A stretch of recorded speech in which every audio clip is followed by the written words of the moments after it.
And these are the most vulnerable. They're heart-rending cases. I want a loving family. Like I said, we have so many children that don't have homes. People will say, I can't do that because I'd get attached. I've always wanted a family of my own.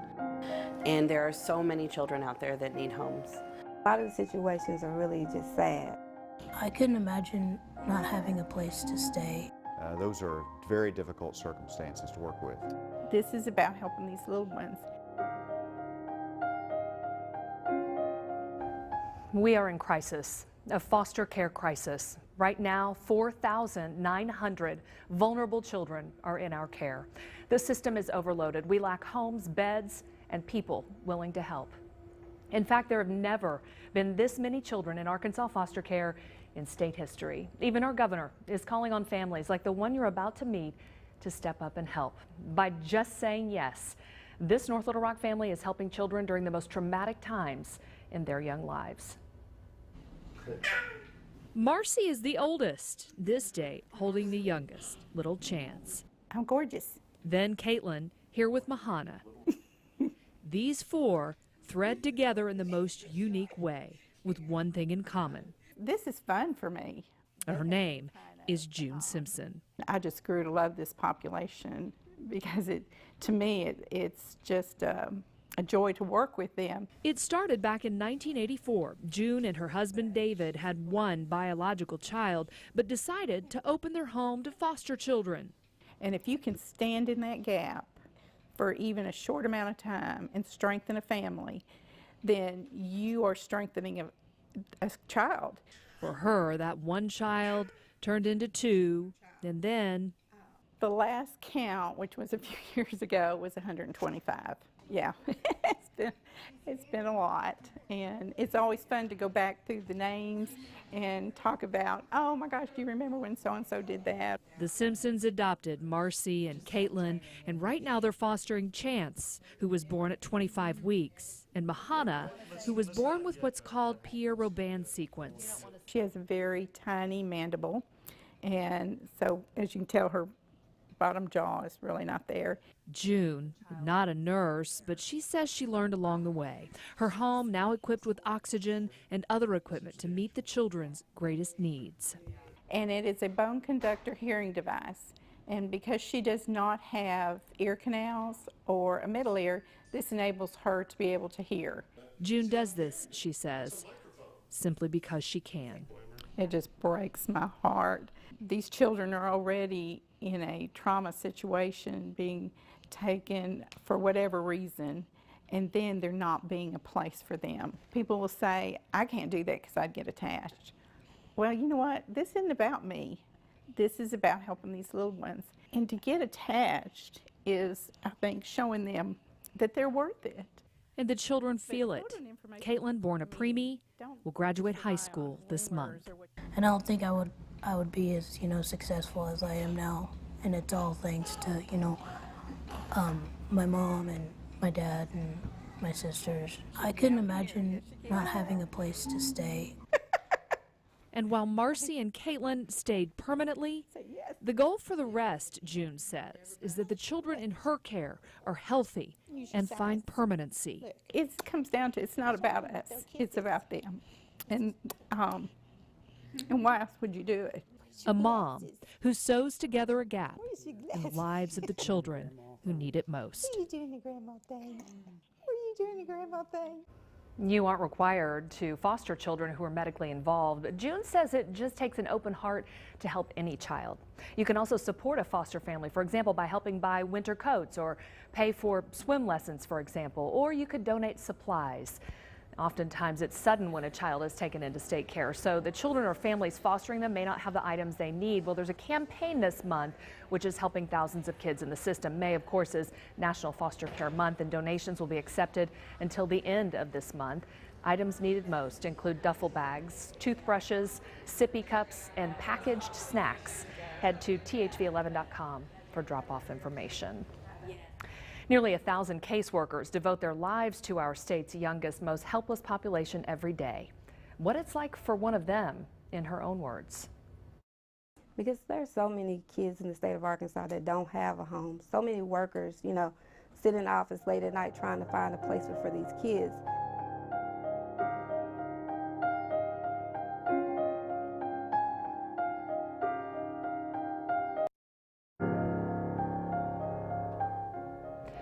Welcome back to a special half hour dedicated to a growing problem here in Arkansas, foster care crisis. Here are the numbers right now. There are 4,900 Arkansas foster children, but only 3,384 available beds. Right now, 940 Arkansas field workers hit the streets every day to protect these children.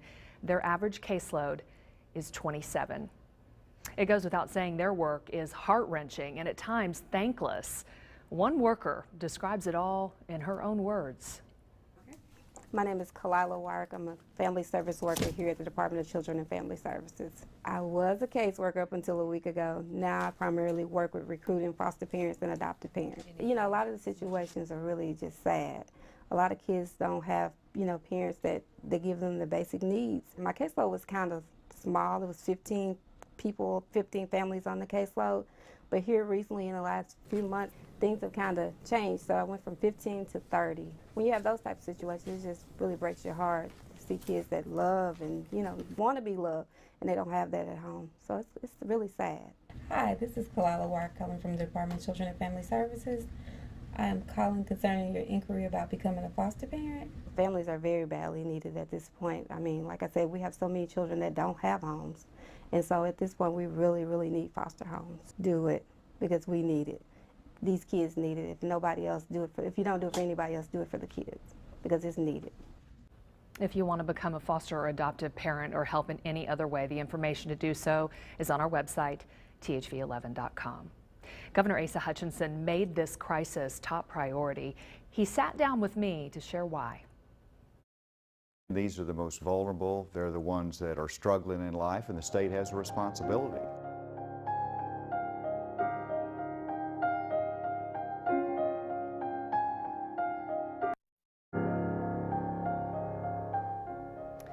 Governor Asa Hutchinson has publicly characterized Arkansas's foster care situation a crisis. So I went directly to him to find out what steps are needed.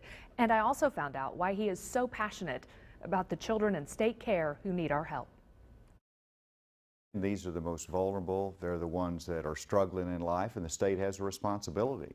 I'm governor, and so if we as a state do not take care of the children that are in protective custody or have been temporarily put in the custody of the state, then we're not doing the right thing for the families, we're not doing the right thing for our communities and the future. When you first got into office and you were being told some of the stories or things that were happening in DHS, the lack of beds, the overloaded case workers, like what were your initial thoughts? It was really, quite frankly, a startling fact to think that, a DHS worker has to take a child out of a home, but there's no place to put that child, or the child has to spend the night in the DHS worker's office. I mean, those are hardships on the workers. It's obviously not good for the families. But they're heart-rendering cases whenever a child comes out as in perhaps an abusive situation and then not having a home to immediately place them in. Those are very difficult circumstances to work with. We're still about 1,500 beds short. So how do we get there? Like, what do we need to do so that it's a even number? Do you know? Well, we've got to get to the root cause and try to address that. And that's been the frustration for me, is that we've put most recently $20 million more into our case system, helping our caseworkers at DHS. But the demand for foster homes, it continues to increase. So why are more children going into foster care? It's not a matter of the state writing a check and saying, solve this problem. We needed volunteers. Now we have to move to a community response. What can we do as a community to reduce the need and the abusive and neglect situations in the home? Last August, the governor put together a summit to address some of these issues. DHS workers' caseloads have been reduced from 30 to an average of 27, and more beds have been added as well. But the need is still greater than ever before. One girl's journey through the system ultimately ends in her adoption. Stephanie's story is next. I have more freedom more of a way to be able to speak my mind and how I'm truly feeling.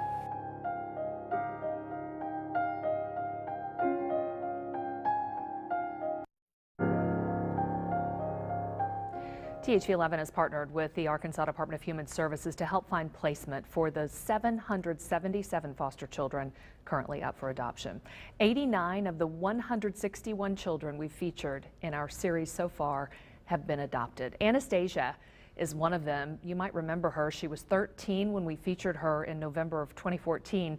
She told me when I met her that, quote, "Fate has ruined my life. I don't know what I have done, but I have made her mad."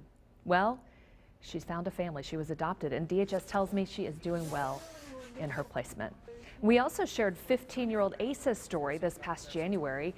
He was on a one-on-one mission with the crew chiefs at Camp Robinson. He was living in a shelter at the time, but he's also been adopted. It's not finalized yet, but we're told he's doing quite well. And 10-year-old Ali was the focus of A Place to Call Home in November. He loved to paint, and he told me he thought about being adopted all the time. He wanted a family that took care of him, he said, and listened to what he had to say.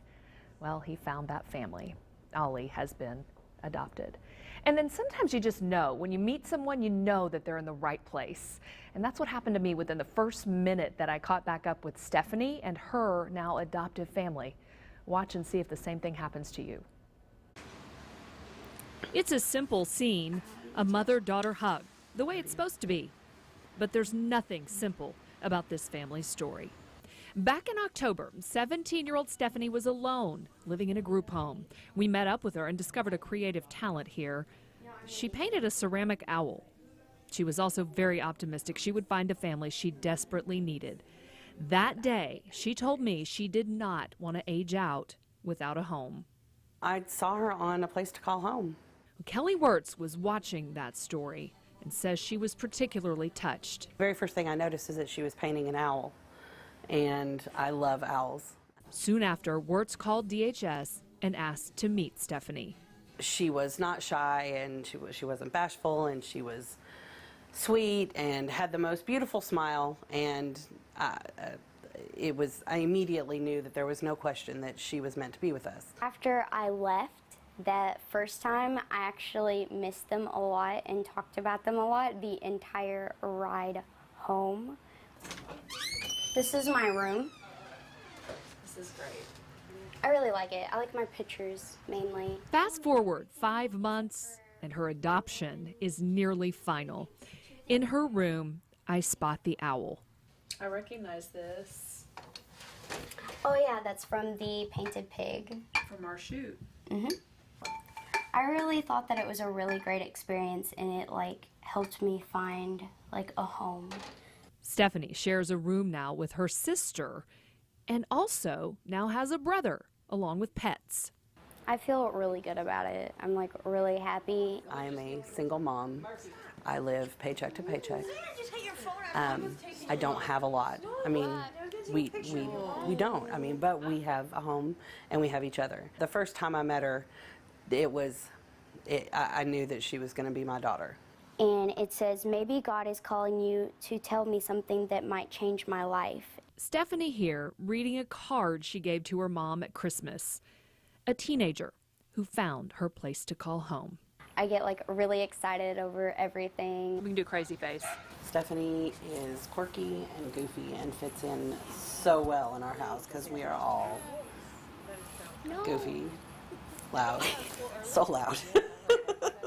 Stephanie thankfully gets to stay, and we're all very blessed to have her in our house. Don't think that you can't, because anybody can, and there are so many children out there that need homes. As she said, so many more children just like Stephanie. They pray constantly for a family. Next, sisters hope to find their forever home. They share exactly what they want, too. I want a loving family with animals and that take us on vacation and give us more responsibilities and stuff.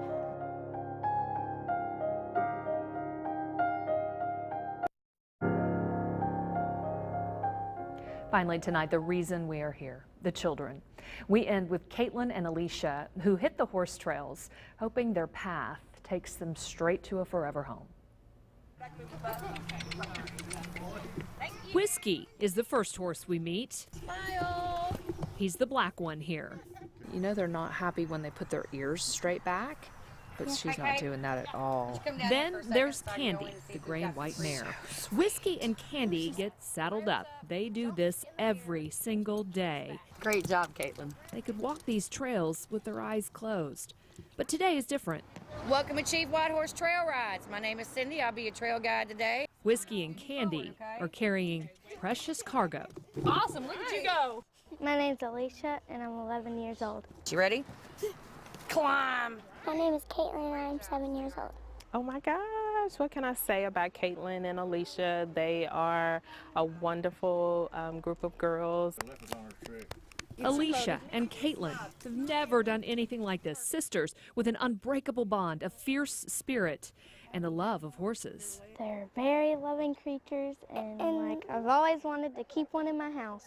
They're like pretty, and they're so fun to ride on. The sweetness is irresistible here along the trail atop these 1,000-pound ponies. Are you girls having fun?